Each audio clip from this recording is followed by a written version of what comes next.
Hello, this is T Chapman 500 with a progress report on my Sandbox 2.0 project. Here's a screenshot I took a while ago showing off a significant number of features that I plan to have just in the free version. Feel free to pause the video and study the screenshot if you wish. By the way, this screenshot is out of date already. So here's a video of the most recent build of this track editor. That's not broken, that is. I am wanting to make two versions of Sandbox 2, a free version and a paid version.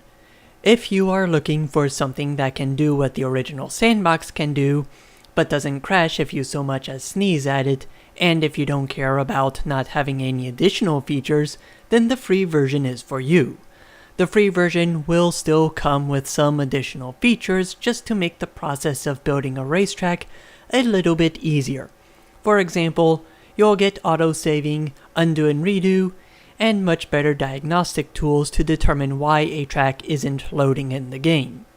The paid version will come with a lot more features. These features include, but are not limited to, 1. Being able to work with the track.ini file from within the editor, 2.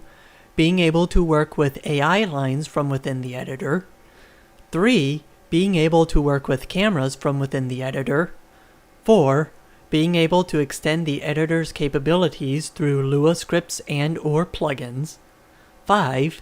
Having built-in support for working with multi-configuration tracks.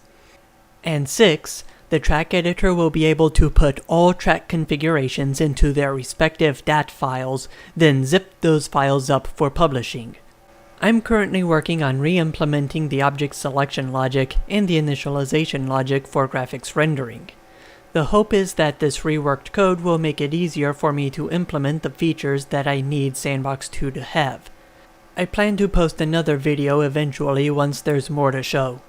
Also, for 2D viewports, such as the overhead view, panning will be done by holding down the middle mouse button and moving the mouse around. Zooming will always be centered on the cursor and will be done by using the mouse wheel. For the 3D viewports, I'm thinking that movement will be done with the typical WASD setup, with Q and E being the default for moving up and down. One of the reasons I'm making this track editor is because of the simulator that I'm also trying to make. Right now, it's in the Unity prototype phase of development, and technically speaking, I can use the original Sandbox to make tracks for my prototype. But once I am able to get something working on my own game engine, I will need a custom track editor for that, and Sandbox 2 will be a good starting point for such an editor. I currently do not have any plans to make a track editor that is able to export to any other games though. One challenge that is soon going to present itself is the fact that NR 2003 textures can be compressed.